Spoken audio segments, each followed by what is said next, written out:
Bonjour à tous, on est le 29 août. Comme vous avez vu, notre cher Jérôme Powell a trouvé des solutions merveilleuses pour une nouvelle relance ou en tout cas on va essayer de on va garder les taux d'intérêt très très bas. On va fixer le taux d'inflation comme ça a toujours été à 2%, même si on dépasse ça, on va garder les taux d'intérêt bas. C'est à peu près les conclusions de la rencontre de Jackson Hole. Et bien entendu, comme vous avez vu dans l'introduction, on continue l'impression monétaire. Ça, c'est quelque chose qu'on doit garder de base pour relancer l'économie, parce que c'est la seule solution. Plus qu'on imprime de la monnaie, plus que l'économie va se porter bien et on va s'en sortir. On va être capable vraiment de trouver une manière de donner des sous à tout le monde. Et là, la nouvelle aussi, on ne passera plus par les banques. C'est ce qu'on avait fait la dernière fois.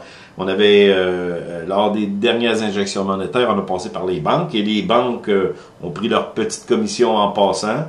Là, la Fed a décidé, non, on va continuer l'impression monétaire encore plus délirante, mais là, on ne passe plus par les banques. Donc, c'est directement aux citoyens via, citoyens, entreprises. On achète les dettes directement des entreprises. On achète des actions d'entreprise. On est là pour tout le monde. Donc, on va repartir l'économie d'une manière forte parce qu'il va y avoir de l'argent. On va inonder le marché d'argent. Puis, si c'est pas assez, on va trouver des moyens pour encore plus amplifier les dollars sur le marché. Donc, c'est la conclusion de Jackson Hole et le dollar américain, à cause de cette réaction à Jackson Hole, ben, vous voyez qu'il a cassé une résistance. Je vous en avais parlé précédemment, mais là, maintenant, on est vraiment dans une situation très, très précaire qui va faire en sorte probablement que le dollar américain va poursuivre ce qu'il y a toujours eu comme la conséquence de tout ça, c'est poursuivre une descente. Donc, ce que je vois dans les décisions de Jackson Hole, c'est qu'on va continuer à imprimer de l'argent en fou. Même, on a parlé encore des banques centrales, même ici au Canada, je vais vous en parler tout à l'heure. On commence déjà à vouloir consulter les citoyens pour trouver des moyens pour partir la machine, tout ça. Moi, je vous dis ce qui se prépare, dans le fond. Il y a l'élection de Trump qui se trouve à être en novembre, qui s'en vient très, très bientôt. Et c'est la raison pour laquelle les États-Unis sont à feu et à sang. On a tout simplement laissé aller vandaliser le pays de plusieurs manières en appuyant des mouvements. On a pris des mouvements qui font en sorte que c'est le chaos et on pensait que de procéder de cette manière-là en appuyant ces mouvements-là. Je parle des places démocrates surtout, New York, Los Angeles, les deux extrémités du pays. On pensait que tout tomberait sous le dos de Trump, mais au contraire, ce que Trump fait, c'est de dire, regardez comment que ça fonctionne avec les démocrates et ça va être le chaos encore plus fort. Et ça, c'est Trump qui prend cette stratégie-là. Et les démocrates continuent à démoniser Trump et à dire que tout ce qui arrive, c'est complètement de la faute aux républicains. Donc, écoutez, je ne veux pas me mêler de politique, je ne veux pas donner mon opinion, mais je regarde les faits tels qu'ils sont, d'une manière froide. Je suis pas ici, surtout au Québec, on ne peut pas donner notre opinion sur la politique américaine sans se faire guillotiner. Donc, ici au Québec, il n'y a pas de pensée, on n'a pas de, ça vient même pas de moi. Ça fait 3-4 économistes qui disent la même chose et je répète tout simplement ce que j'ai entendu, c'est qu'ici au Canada, au Québec, je parle, on n'a pas le loisir de parler de politique américaine d'une manière sérieuse. Dans nos médias, c'est aucunement sérieux. Lorsqu'on parle de politique américaine ou de Trump, on les démonise tout de suite.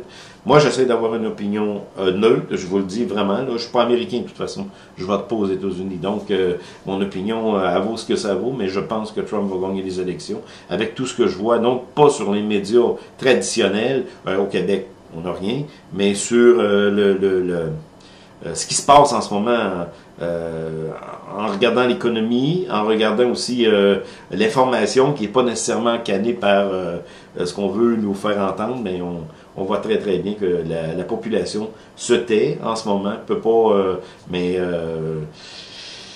Je pense que Trump va gagner. Regardez, l'avenir nous le dira. Là. Je ne veux pas me faire de guerre là-dessus. C'est ce que je pense. Presque tous les jours, je scanne les informations. Autant les nouvelles cannées et non cannées du Canada, des États-Unis, du Québec moins parce que c'est biaisé, mais j'essaye d'avoir une vision neutre et je pense, c'est mon opinion. On verra. Si vous voulez parier, ben faites des paris en disant que c'est moi, puis si vous me réécrirez si vous ne gagnez pas, mais je pense que Trump va gagner. Donc, ici, Jackson Hole, on voit très très bien ce qui se tramait, c'est l'inflation. L'inflation, en 1980, Paul Volcker, pour calmer l'inflation, ce qu'il a fait, il a augmenté les taux d'intérêt. Là, la stratégie de Trump, c'est tout à fait le contraire. Parce qu'il ne peut pas. On est en 2020, on n'est pas en 1980. On a de la liquidité, c'est de l'impression monétaire, c'est même plus de l'impression physique, du papier. Et on injecte, on met de l'argent dans le système. Donc, et on a paralysé le système avec le coronavirus. Les conséquences du coronavirus, je dis bien.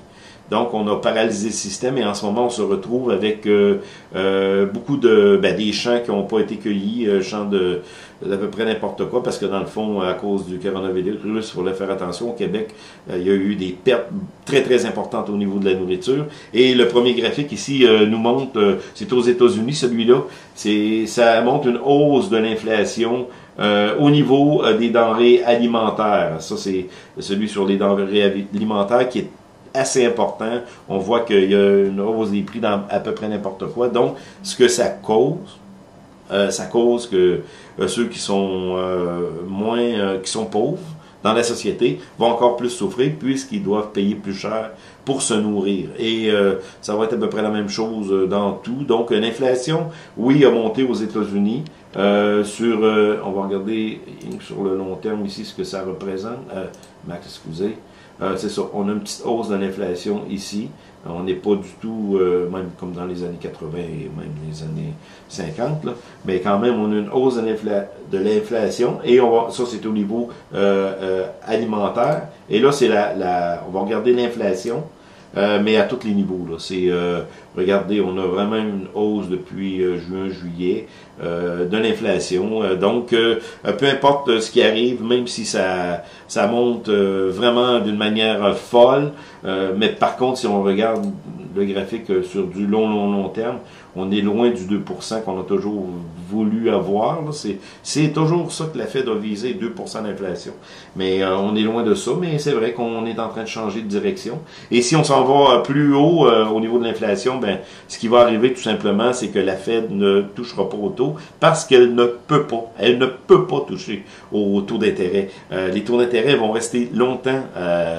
Gregory Mannarino dit que ça va rester éternellement, les taux bas.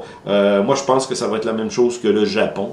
Le Japon, quand ils ont connu leur catastrophe économique, là, 10, 15, 20 ans, on commençait à faire l'impression monétaire, la même chose que nous, on fait en ce moment. Le produit intérieur, la dette via le produit intérieur brut était à 240, 230% dans ces coins-là. Donc, nous, aux États-Unis, 109, c'est peut-être ça. La montée, c'est sûr, on pourrait aller voir, on n'a pas le temps. Donc, non, l'inflation, même si l'inflation monte, les gouvernements américains, et Powell l'a dit, non, on ne monte pas les taux d'intérêt, c'est sûr.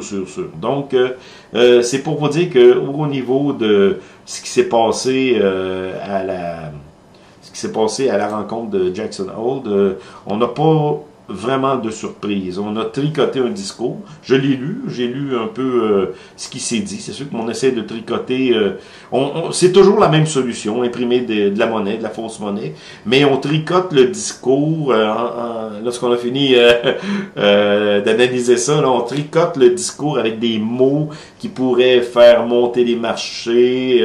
On dit plutôt le taux d'intérêt ne montera plus. On dit on va injecter encore de l'argent. Donc, un junkie, ce qu'il veut, c'est avoir sa drogue gratuitement. Et là, en ce moment, c'est ce qu'il y a. Donc, les indices ont encore monté, ont battu de nouveaux records. Le Nasdaq a encore battu de nouveaux records. Et on sait très bien, c'est sur quelques entreprises, FANG, Tesla aussi, mais en tout cas, on va voir ça tout à l'heure aussi. Donc, on se trouve à être vraiment, vraiment dans une situation, le bord ouvert, on donne des capitaux, mais le dollar américain commence à vraiment en souffrir.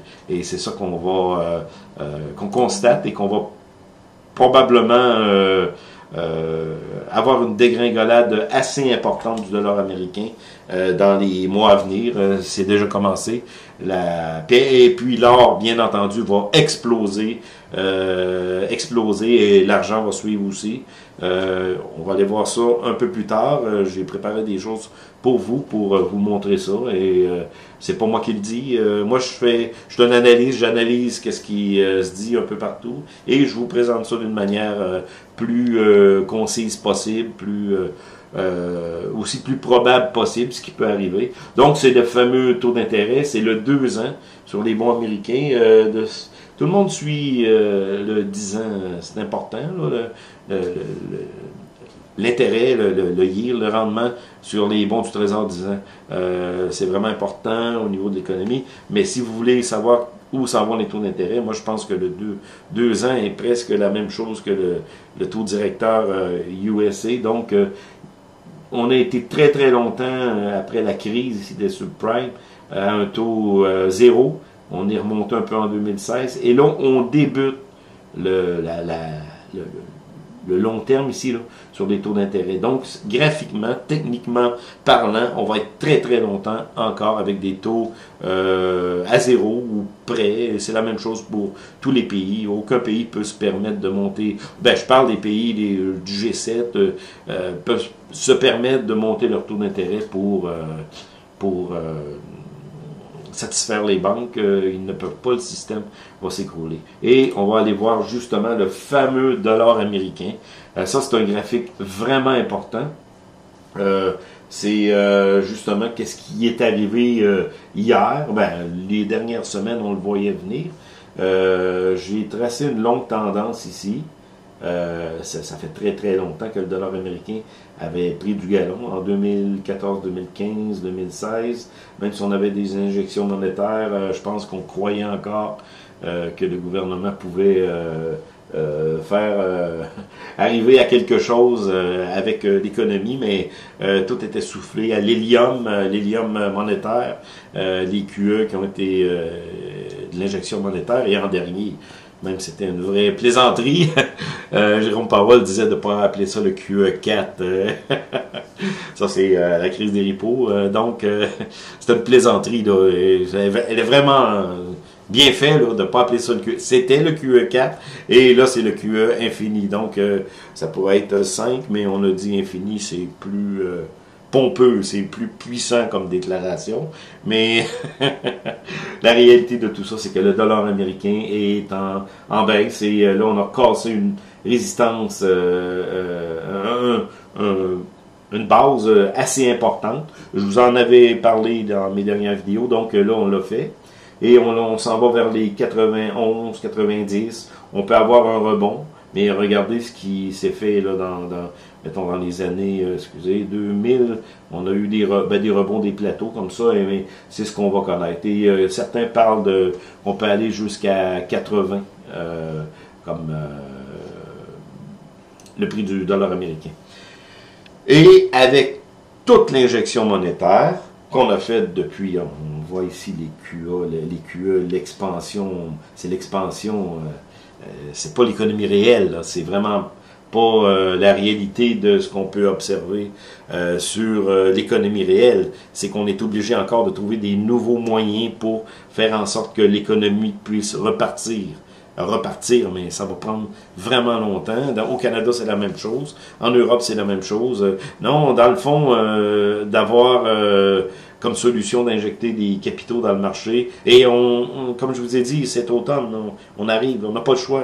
Les gouvernements doivent réimprimer. Ici, Chrystia Freeland l'a dit d'une manière assez claire, celle qui a remplacé Bill Morneau, l'a dit d'une manière assez claire, on continue, et c'est encore plus. Donc, on ne sait pas comment que ça va se traduire, mais on est rendu là. Et peut-être, avant de continuer, oui.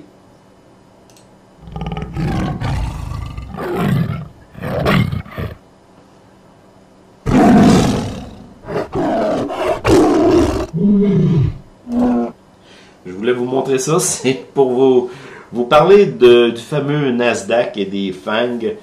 L'économie américaine est comme un tigre puissant.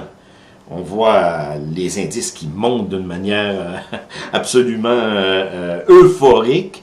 Et pourtant, l'économie réelle, comme on revient à ce graphique-là, où on parle du produit intérieur brut, est vraiment à la baisse. Au niveau du pourcentage, c'est 31%. Il a été révisé. On avait dit moins 32%, là on est 31%. Et au Canada, c'est pas mieux. Donc, l'économie américaine, avec les indices qui montent comme ça, tout paraît bien. Et le pire, c'est que la solution que la Fed a pris lorsqu'on a eu le crash en mars, c'est d'injecter des liquidités et pour faire en sorte que les indices montent. Donc, on enrichit encore les plus riches et les plus pauvres, à cause de l'inflation, tout ça, vont encore être plus pauvres.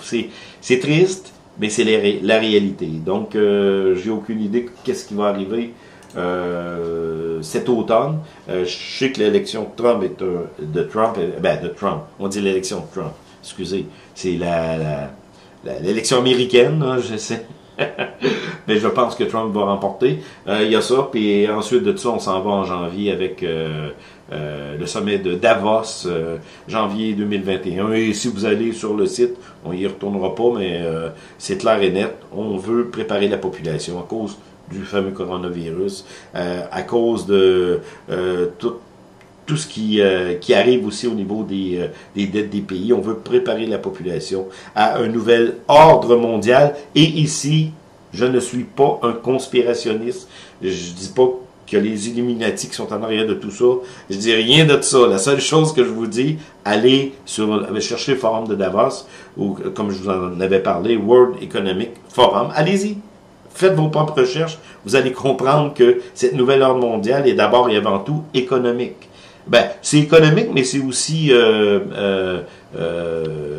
philosophique. Donc, c'est une nouvelle manière qu'on veut faire en sorte que les personnes pensent d'une nouvelle manière. Mais ça commence par l'économie. Mais on veut vraiment imposer des manières de faire. Mais moi, je pense que aussi, ça c'est sûr qu'aux États-Unis, après l'élection américaine, il va y avoir du grabuge. C'est officiel, ça commence et ça va se poursuivre parce que plusieurs anti-Trump ne veulent absolument pas que Trump remporte la victoire. Et les comptes, ceux qui sont pro-Trump, le disent pas, mais ils vont voter pour lui. Donc, ça va être le chaos aux États-Unis et ça va être à suivre. Donc, le produit intérieur brut, c'est la réalité économique. Ça va pas bien. Pourtant, comme je vous avais dit, les bourses continuent à monter. On a ici un graphique très technique qui nous montre que ce qui est arrivé en mars, sur le long terme, n'a été qu'un rebond technique. Et regardez, je voudrais bien dire le contraire, que tout va cracher, et ça va arriver, ça c'est sûr. Regardez, c'est de l'euphorie, ça va arriver, c'est sûr. Mais quand, je ne le sais pas. Mais on est vraiment dans une euphorie qui ne cesse les graphiques, les tendances ne font que monter. Les acheteurs, on parle des acheteurs de Robinhood, on n'a jamais eu autant de comptes de courtage qui se sont ouverts depuis mars, et c'est semblable à la bulle technologique de 2000. Vraiment semblable. C'était pas le même cas là, que quelques actions étaient à la tête de tout le système banquier, le système mondial économique, mais là en ce moment c'est le cas, c'est le FANG dans le fond. Donc non, on continue à monter, peut-être qu'on va avoir une expansion de fou, mais ensuite ça va descendre, on ne sait pas quand. Donc c'est un peu vous donner quelques petites nouvelles canadiennes. Je ne veux pas en parler beaucoup. Je les ai mis sur mon site boursetechnique.com. Des aides d'État considérables. Le Canada connaît la pire contraction de son histoire. Ici, on voit M. Trudeau avec Chrystia Freeland et la gouverneure générale qui en ce moment a beaucoup de problèmes au niveau de son comportement face à ses employés. Donc, c'est une autre histoire. Donc, ici, on voit le record, l'économie canadienne c'est contracté de 38,7% dans le second quart. Ben, on le savait, là, mais avec 340% d'augmentation de la dette, c'était à prévoir et on va continuer à le faire. C'est officiel avec Chrystia Freeland, on n'arrête pas ça. Donc, c'est ça, au niveau du gouvernement Trudeau, on connaît la pire récession. Pas récession, oui, mais contraction. Mais c'est un peu normal. Je ne sais pas ce qu'on aurait pu faire d'autre. Puis c'est pas pour défendre M. Trudeau, mais dans le fond, tout le monde le faisait, donc tout le monde le fait le don. C'est ça qu'ils ont fait. Donc, on se retrouve avec ça. Et la Banque du Canada a commencé à consulter les Canadiens. C'est fort pareil, cette nouvelle-là. La Banque du Canada consulte les Canadiens pour savoir ce qu'on devrait faire pour le futur. Au niveau de... C'est une nouvelle qui me semble vraiment bizarre, mais non, la Banque du Canada s'est dit, bon, ben, les citoyens vont sur notre site, vont voir nos données, on veut savoir ce que vous pensez. Donc, est-ce qu'ils serait en état d'improvisation totale? Une grande question se pose. Nous, on se fie sur les banques centrales pour au moins nous aider pour l'économie, mais quand tu décides de consulter les citoyens pour savoir quoi faire, c'est bizarre. En tout cas, c'est une information qui m'a paru très... j'ai trouvé ça drôle, mais c'est ça. Et le déficit explose à 342 milliards. C'est avant que Morneau démissionne. Morneau, comme je vous avais dit, était quelqu'un de plus économe, même s'il a utilisé beaucoup de largesse. Donc, Chrystia Freeland, c'est vraiment pas le cas. Elle est dépensière. Donc, ce qu'on a vu, ça va être encore plus fort que ça. Donc, ce que Bill Morneau, parce que ça, c'est une nouvelle qui date quand même du mois de juillet, ce que Bill Morneau a connu avec ce déficit-là, mais il va en avoir encore des plus grands déficits dans les mois à venir. Ici, c'est la progression du PIB canadien depuis 1997. C'est pour vous dire que c'est ça, on a connu vraiment une chute importante comme plusieurs pays, mais nous encore plus ici au Canada. Et au Canada, pourtant, on a des ressources naturelles, mais c'est le corona. Je dirais pas le corona, je dirais les conséquences de nos réactions, réactions gouvernementales, réactions aussi individuelles, des personnes qui voulaient pas retourner travailler, tout ça, avec la PCU de 500 $ par semaine. Donc, non, c'est tout un paquet de facteurs qui ont fait que l'histoire du coronavirus, je dis bien l'histoire du coronavirus, enlever le côté infection, là, dans ce que je dis là. Toute cette peur qui a été engendrée dans la population a paralysé l'économie. Les personnes qui ont eu même des sous de la part des gouvernements, que ce soit aux États-Unis, au Canada aussi, on en a profité pour payer des dettes. Beaucoup en ont profité pour payer leurs dettes, de ne pas injecter justement cet argent-là dans l'économie. Et il y en a d'autres qui en ont profité pour injecter leur argent dans les bourses. Et c'est un autre facteur qui a fait en sorte que les bourses ont continué à monter. Le Canada en milieu de peloton, ça c'est au niveau des contractions de l'économie au deuxième trimestre 2020, base annuelle en pourcentage. Vous avez le Japon, les États-Unis, l'Allemagne, moins 34%, Canada, moins 38%, l'Italie, France, ceux qui m'écoutent de France, c'est moins 44%, Royaume-Uni, moins 59%. Donc, on est en très grande contraction. Le Canada, on est dans le milieu. Pas trop, pas moins, mais je sais qu'en Europe, c'est terrible. Là. Donc, et on va finir par l'or, parce que dans le fond, tout ce que je vous ai parlé, c'est vraiment... ça peut et ça va avoir des conséquences très, très importantes au niveau de l'or. Comment le changement de politique... Et ça vient de CNBC. Donc, c'est pas... c'est CNBC, c'est un des grands postes publics sur la bourse, la finance, les marchés financiers aux États-Unis. Donc, comment le changement de politique d'inflation de la Fed affecte le rallye de l'or. Puis, c'est là-dessus que je voulais peut-être vous lire quelques petites... j'ai lu l'article au complet, mais des choses qui m'ont plus parlé. L'or est encore meilleur après que la Réserve fédérale a décidé de tolérer une inflation plus élevée. Donc, à cause du fait que la Fed a dit, bon, même si l'inflation est plus élevée, c'est pas grave, on va continuer. Mais il faut bien préciser qu'on n'a aucunement prononcé l'or on ne prononce presque pas l'or dans les discours officiels des gouvernements. Surtout ici au Canada, on n'a plus d'or, on n'a plus aucune réserve d'or. L'Angleterre aussi, que j'ai appris. Donc, non, ici, on parle pas d'or du tout, Mais en ce moment, la frénésie d'achat d'or va se poursuivre encore pour vraiment longtemps, quelques années, des années, à cause du fait de toute la situation et le discours de Powell, justement. Après le discours, on a vu l'or exploser encore plus fortement, 35 $, mais on avait eu le 2000, mais là on est en consolidation encore. On ne peut pas dire que l'or a encore franchi cette résistance, résistance qui est son nouveau sommet, parce que dans le fond elle avait franchi le 1920 $, qui était l'ancien sommet de 2011. Là on est allé à 2000, on va revoir ça tout à l'heure. Donc on l'a pas. On est en consolidation, mais on va continuer une montée probablement assez forte. Je ne peux pas vous dire quand, mais je vous dis qu'il faut être dans les métaux précieux, puis l'or et l'argent. L'objectif précédent était une moyenne de 2% au fil du temps. Les changements impliquent que la Banque centrale pourrait maintenir des taux d'intérêt plus bas plus longtemps.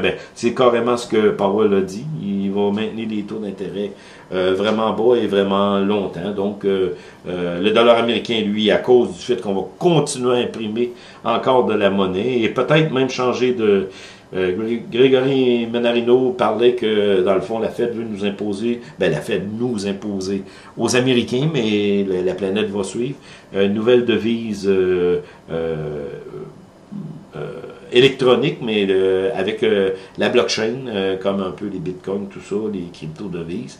Donc, un dollar américain qui serait beau. J'ai aucune idée s'il serait adossé à l'or. Je ne pense pas, mais cependant, les Américains, si on a une rencontre de l'ordre de celle de Bretton Woods en 1944, les Américains sont encore les meneurs au niveau des réserves d'or mondiales, au-dessus de 8000 tonnes. C'est les plus puissants. Donc, ils peuvent avoir quand même une position très forte au niveau d'imposer une nouvelle devise, mais comme je vous avais dit, il y a plusieurs pays qui ont perdu confiance en la devise américaine, parce que dans le fond, c'est eux qui se trouvent à être le centre du monde au niveau de leur devise et ils en impriment comme ils veulent. Donc, ils sont les chefs, les rois du monde à cause du dollar américain, mais leur fête commence peut-être à se terminer. On va voir, ça va être très très important ce qui va se passer cet automne, l'élection américaine. Après, c'est le sommet de Davos, mais après 2021, vous allez voir, il va y avoir beaucoup de choses qui vont se passer et l'or va continuer sa montée. C'est ce que je pense. Donc, l'impact. OK, la baisse du taux d'intérêt et la faiblesse du dollar américain ont historiquement aidé les prix de l'or libellés en dollars. L'or a également profité cette année de l'incertitude croissante entourant la pandémie et son impact sur l'économie américaine.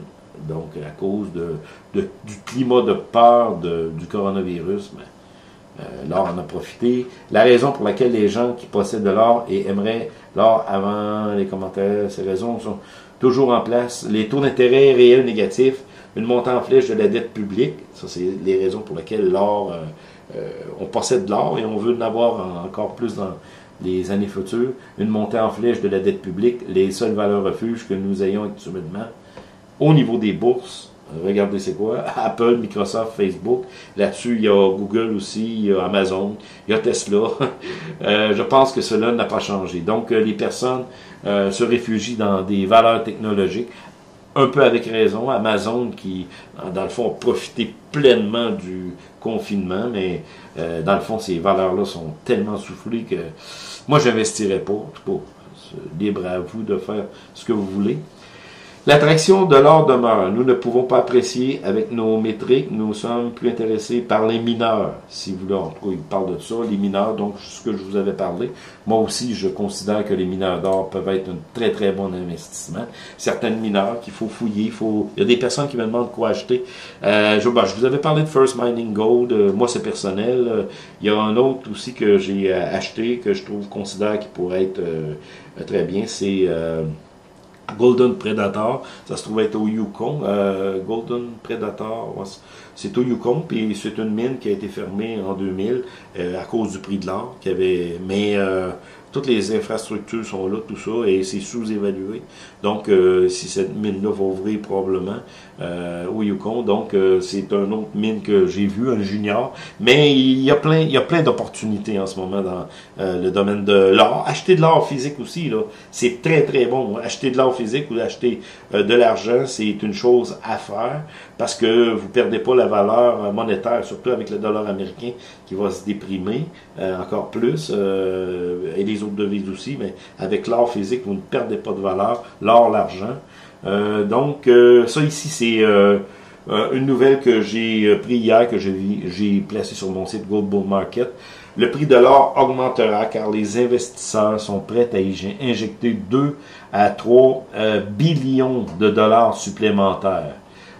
Donc, c'est vraiment des fortunes que les investisseurs vont faire dans les mois prochains, les mois à venir, et cela pourrait signifier qu'une flambée du prix de l'or, comme celle détenue dans le fonds négocié en bourse, celui-là, vous connaissez probablement, pourrait augmenter d'au moins 30%. Puis on dit la COVID, c'est pas la COVID-19, c'est l'effet de peur engendré par la COVID-19 pourrait faire en sorte que le prix de l'or on va se réfugier dans l'or. Donc, l'or a encore beaucoup de mois et d'années devant elle. Je pense pas qu'il y ait d'autres. Je penserais pas que la situation se revire rapidement parce que où on la verrait venir, parce que dans le fond, il n'existe pas grand refuge. On parle de crypto-monnaie. Moi, je veux pas ceux qui veulent aller acheter des crypto-monnaies, des bitcoins. Moi, je le fais pas. Et puis, personnellement, je le recommande pas, mais libre à vous de faire ce que vous voulez. On est d'un pays libre. En tout cas, au Canada, oui. Au Québec, oui. Je suis plus sûr. Excusez, c'est un plaisanterie. Donc, c'est ça, c'est un peu ça. Et puis, là, pour terminer, ben justement, parce que j'ai encore 32 minutes, on n'est pas pire. On va aller voir les graphiques. Comme je vous avais parlé, on va regarder ça rapidement. Quand même, ben, vous parlez, dans le fond, il n'y a pas grand-chose à... excusez, j'avais pas ouvert mon... il n'y a pas grand-chose à ajouter. Peut-être regarder rapidement les indices qui continuent à monter. Il n'y a aucune surprise. Même le Standard & Poor's était à des nouveaux sommets. Dow Jones, pas encore, mais ça ne tarderait à venir. Le Nasdaq, c'est sûr, est à des sommets. Et vous voyez ici de l'euphorie. On monte, mais d'une manière vraiment, vraiment euphorique. Un peu ce qui s'est passé en 2000. Et c'est 5 actions, 5-6 actions. On va aller les voir, les actions en détail. Donc, non, les bourses continuent. Le dollar américain, vraiment ici, tout à l'heure on l'a vu d'une autre manière, a cassé sa tendance à la baisse. Et c'est là qu'on va constater de la faiblesse dans les mois à venir au niveau du dollar américain. Et la raison, vous le savez, c'est l'injection monétaire qui va se poursuivre et les taux d'intérêt qui vont rester très bas pendant très longtemps. L'or. On a eu besoin de parler de l'or. On voit que le long terme, l'or continue sa montée. Consolidation, on a vu le sommet, le nouveau sommet ici, était à 2070 dans ces coins-là. Puis là, on a un peu de consolidation, il n'y a rien de surprenant là. L'argent, c'est une situation un peu différente, parce que dans le fond, l'argent a cassé il y a au mois de juillet. Donc, c'est très, très... c'est dernièrement que l'argent a cassé ses résistances. Donc, on a encore beaucoup de chemin à faire avant de voir le sommet sur l'argent, et sur l'or aussi, mais sur l'argent. Donc, on va terminer, on a vu un peu les indices, l'or, l'argent, on continue. On va terminer en regardant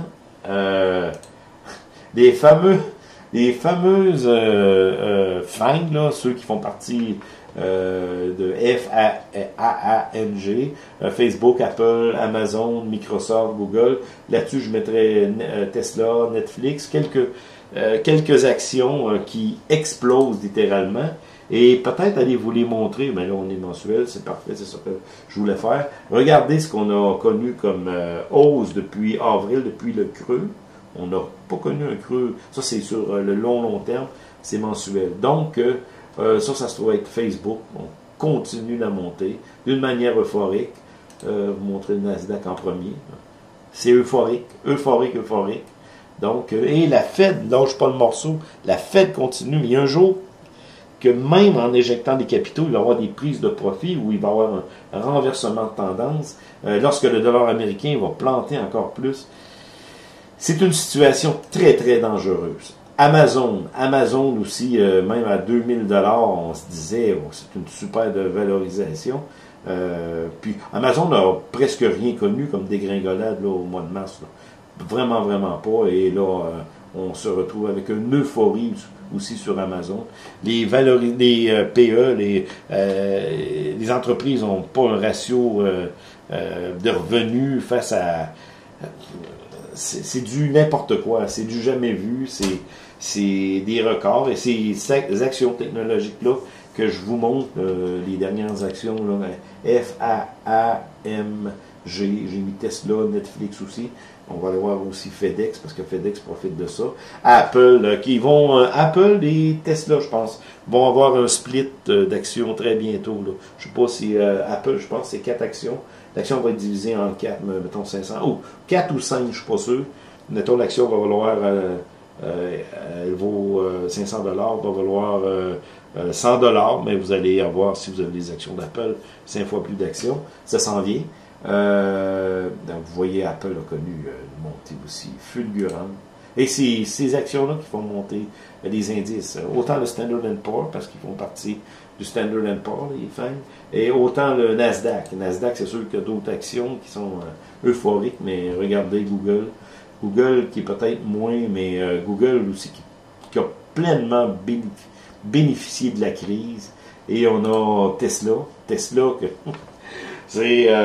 c'est incroyable. Incroyable. Tesla, la montée que Tesla connaît en ce moment, c'est comme... Je sais qu'Elon Musk, quand même, a tout misé sur StarX, qui même, il veut envoyer plusieurs satellites encore dans l'espace. C'est quelque chose d'extraordinaire, mais de là à voir une action qui est aussi gonflée, ça fait peur. Et Netflix, qui a profité aussi du confinement, elle continue à monter. Pour finir, vous parler simplement de FedEx, on aurait pu aller voir UPS, mais FedEx qui profite aussi pleinement de la crise, parce que dans le fond, le transport, c'est l'avenir. Avec le confinement et avec les mentalités qui ont changé, on va continuer à livrer, Amazon va continuer à utiliser des services de livraison, et les services de livraison en ont pour encore très très longtemps à monter. C'est un endroit qu'on pourrait investir, les services de livraison. Je suis convaincu de ça, parce que dans le fond, regardez la réalité, l'argent va être encore de plus en plus injecté dans les systèmes pour soutenir toute l'économie d'une manière artificielle, oui, mais ça prend des personnes qui aillent livrer, si on achète quelque chose sur Amazon ou même de l'épicerie en ligne, peu importe, ça prend quelqu'un pour aller livrer. Donc les actions de transport, transport surtout comme FedEx, UPS, Post Canada aussi de notre côté, vont continuer à monter. Donc, même si c'est pas coté en bourse, là, c'est Post Canada, mais ça va continuer à monter. Donc, c'est un peu mon analyse. On est allé plus loin que 30 minutes. Je pense que je viserai plus le 30 minutes. C'est à peu près le temps de mes analyses, mais j'essaye, mais je me paralyserai pas dans ce que j'ai vu et ce que je veux partager. Je vais vraiment y aller selon ce que ça va. Donc, je vous tiens au courant, parce que les prochaines semaines, prochains mois sont très, très importants au niveau des bourses, au niveau du dollar américain. Très, très, très important, il faut suivre ça. Les taux d'intérêt, ça va continuer à être bas, on n'a pas besoin de suivre ça. Simplement, peut-être, regarder d'une manière personnelle si vous voulez renouveler votre hypothèque, peut-être attendre, parce que ça va être encore plus bas. Et au niveau de l'or qui va continuer à monter, la consolidation peut-être pas terminée, mais il faut être dans l'or et dans les minières d'or. Donc, on se revoit bientôt.